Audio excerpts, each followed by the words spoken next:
Burung maca, Mas Limat kaget tok. Piye? Mosok kowe garing, Mas? Nggih. Bagus ngungkuli dalange ngono. Pak Limas wae sing ngendika. Nek wong tuku sepatu kae dijajal sik ketok sedengan dituku. Nek kegeden utawa kecilikan ditinggal. Nek wong lanang kan ora entuk ngono, mosok wong wedok padake jojal jajal ketok ora pas kok tinggal. Kuliah sarjana entek-entekane gareng ngarah kenek dipangan kayane.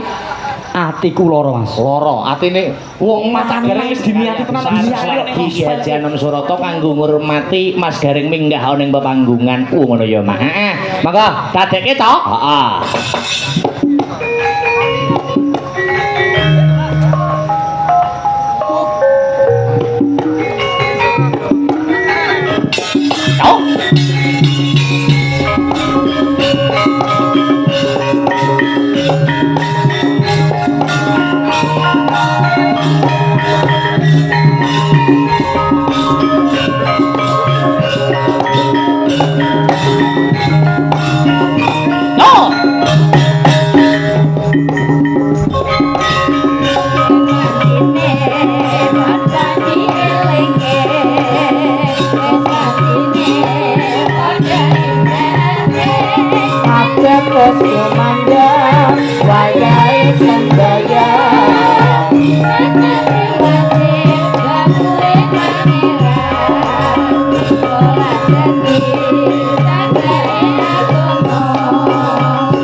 Lagi.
Wilujeng dalu selamat malam Mas Gareng. Wilujeng dalu selamat malam Mas Da Akbar Yong Cangik Mbak Yulimbuk. Alhamdulillah dipertemukan kembali antara kula kalian panjenengan. Kanggo mboten pinanggih tak petang-petang wis menek patang dina ora ketemu. Nah, ya alhamdulillah kula kalian panjenengan saged bertemu malih menghibur para warga masyarakat Kecamatan Brebeg dan seluruh masyarakat pecinta wayang Kadipaten Nganjuk, Mas. Inggih luar biasa ing atase Heeh. piyai sing sembodo ning ora eman karo bandane kanggo nglakoni sedekah perintahing Gusti. Nggih. Ujube beniki sedekah budaya, sedekah rasa kagem sedaya warga ing Laladan Brebeg lan sak kanan kiringipun. Nggih. Ana tetembungan kuno sing dawuh asodaqatu dafulil balak. Artinya? Sapa sing gelem sedekah bakal diadohke saka balak lan bebenduning jagat.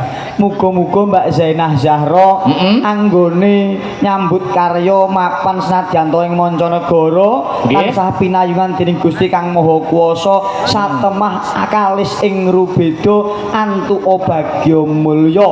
Amin. Amin Allahumma amin. Alhamdulillah. Luar biasa. Penonton malam hari ini luar biasa Mas Gareng. Tumplek-plek Mas Akbar. Wonten ing Stadion Brebeg. Leres, Kira. leres. Ternyatanipun senadyan menika sasine wis mlebu rendeng yae ning pinaringan terang tingkas bengi iki Padang. Ora yo ora sombong ora umuk. Heeh.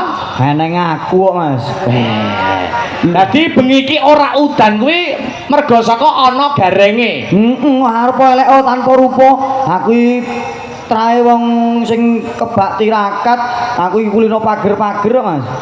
Pager-pager maksudnya mageri omah nganggo donga ngono kuwi Mas. Iya, anggere nek wong digawe enek kajatan, enek acara ini sing mageri aku. Kaya bengi iki ya.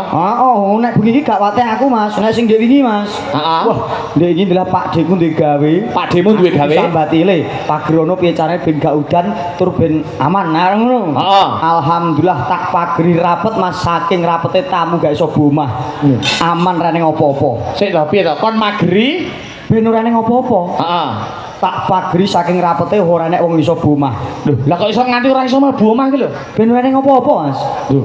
Lah jenenge wong duwe gawe iki yo mesti enek wong mara to, Mas. Lho ning kan dadi ra ning apa-apa. Ora ning apa-apa ya malah ora ditekani wong kuwi, mesti pager-pager iki piye? Mesti pager-pager iki contone kaya bengi iki ora udan tingkas ngono lho. Bengi iki piye carane ben adoh saka bebendu. Nah, ngono kuwi. Heeh, ngerti apa ora? Yo eneng dungane jane. Oh, nek dungane ya. Lho nek tak beberno nang kene kok wong kene do ngerti kabeh kok aku ora payu. Lho, ora. Ilmu kuwi nek ditularne ora ana rugine, ora ana salahe, Mas. Ngono lho. Iso apa ora? Dungane piye? Jare sampean bengi iki anu apa kuwi pinaringan terang sampeyan. Heeh.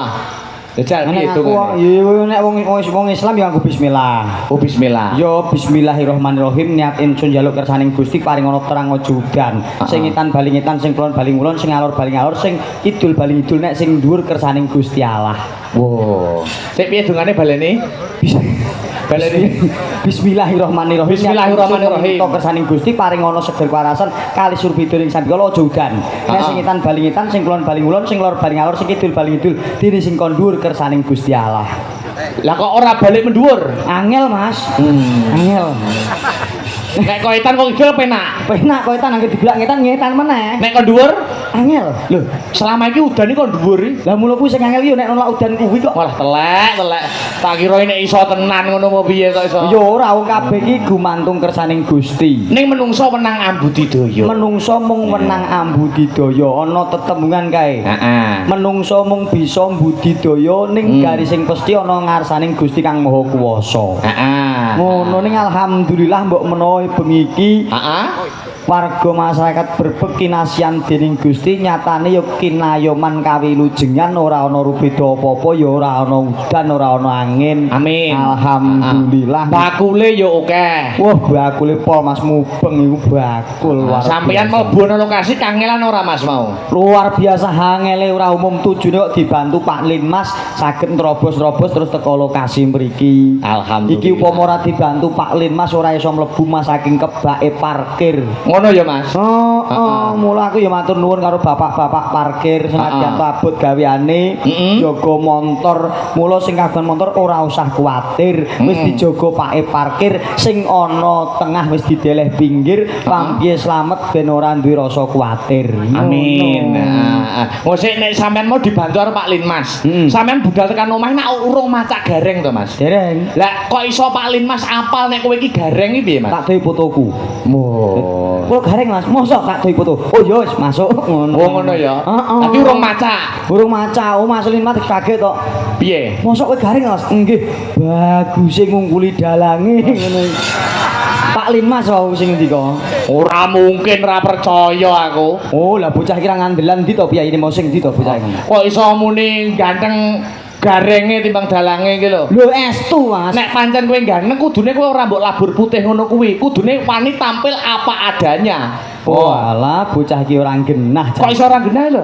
Nuwun sewu Mas, seorang lelaki itu bisa menjaga harkat martabat keluarga, utamane bisa njogo katentremane bojo. Aku gandeng wis omah-omah, nek raiku tak gawe lugas piyai semene do nyawang aku kok kesesem ngantek tresno seneng karo aku. Piye perasaane bojoku? Lho ngono. Wapure duduk gula ngono kaya. Oh, aja ngeceh kowe. Ibarate ula kae sing mandi wisane. Nek singa sing mandi siunge, nek wong lanang kan kebagusane, Mas. Oh, dadi upama lugasan ora putih ngono, warga kene nganti kesengsem, piye nasibe bojomu? Oh iya. Ora sakit hati seorang wanita.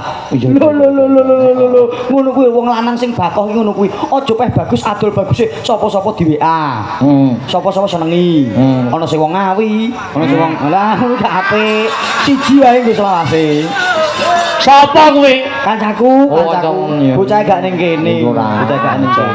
Aja ditiru Mas ya. Ora apik. Aku ki niru sing tak contoh ora ana liya kejaba mung Mas Gareng saka Purwodadi. Lah bener kuwi. Mas Gareng kuwi wit biyen jaman sampean karo bojo sampean kuliah kuwi wis kuwi siji dienggo selawase. Satu untuk selamanya. Kuwi yo tak jaga kok Mas. Tenan ora. Aku nek wis entuk cah wedok insyaallah besok mau wis milih ngono yo ora bakal noleh ngiwonengen. Setia siji dienggo selawase. Musik to ning sok mben. Iya. Saiki jek mbok jajal-jajal sik. Yo aja ngono kuwi to Mas. Iso. Ngene lho Mas, wong milih wanita kuwi aja mbok padake kaya wong tuku sepatu.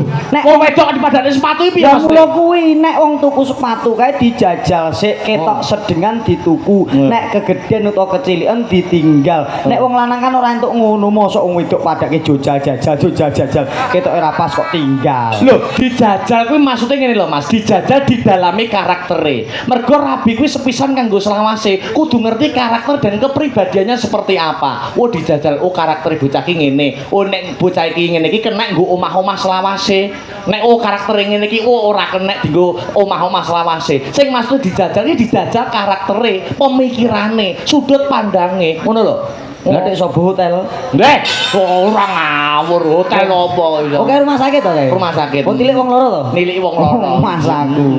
Tak kira ning rumah sakit gur parkir tok terus ngalih ngono. Mas aku di live streaming barang kok iso blawanan sampean ya. Ning alhamdulillah. Alhamdulillah. Bengi iki muga-muga kebak barokah. Barokah. Lantaran panjenenganipun Mbak Zainah Zahra, Iya. Abdullah. Aku lan panjenengan uga warga Mbrebeg saged pinanggih muga-muga pepanggihan dalu menika beto berkah barokah. Amin Allahumma. Amin. Tak dongake sing sedaya rawuh pinaringan bagas waras.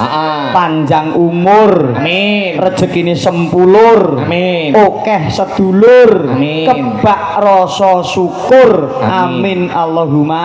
Amin. Aja do seneng takabur. Wah dongane kok ya apik men ya Mas. Aku kok Iya. sastrane kentel kok, Dik. Iya, luar biasa. Aku ra maido Mas, nek sastramu apik, bahasamu dan sastramu apik. Panjenengan iki iso dadi gareng saiki ya toh.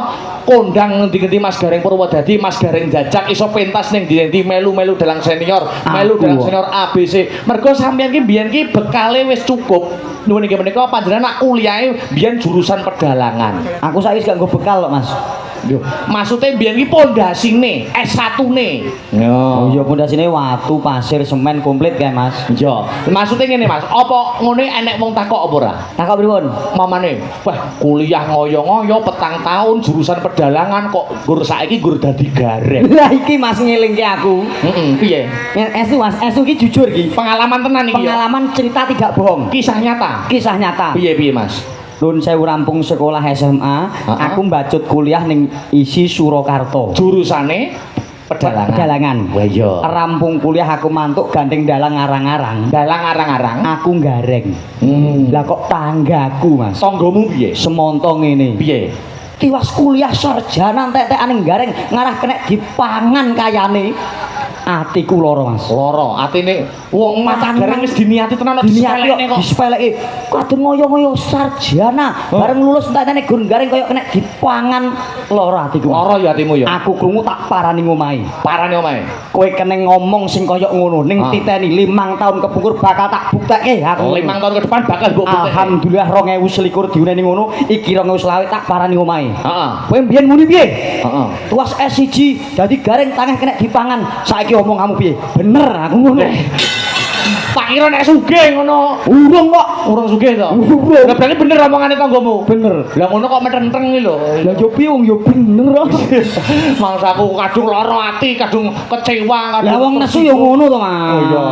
Iya, ning kan yo liya wektu bakal tak buktikan. Iya iya. Ngono lho. Pekerjaan apapun sing penting niate apik, Pak insyaallah dadi rezeki. Betul, amin amin amin amin. Mboten Ya namung Rabbal. panjenengan, kados niki Mbak Elisa. Menika S1-ne juga pedalangan. Mula kanca-kanca YouTuber nyuwun Mbak Elisa ini nanti mendalang ora ketang sedelo, ora ketang sak kemerangan. Oh, mbiyen isi endi Mas iki? Lho isi Yogyakarta. Kok gak gelem Purwodadi to? Lho, Purwodadi kutamu kono? Iya. Ngopo enek isi? Isi iki Jogja, Solo, Bali. Buka anyar Mas. Endi? Purwodadi. Cabang Isi Purwodadi. kuwi jurusane apa ya padha karo isi liyane? Beda. Oh. Nggonku gur tata boga karo tata busana. Dadi ane gur jajan karo tuku shopping. Rumangsaku kok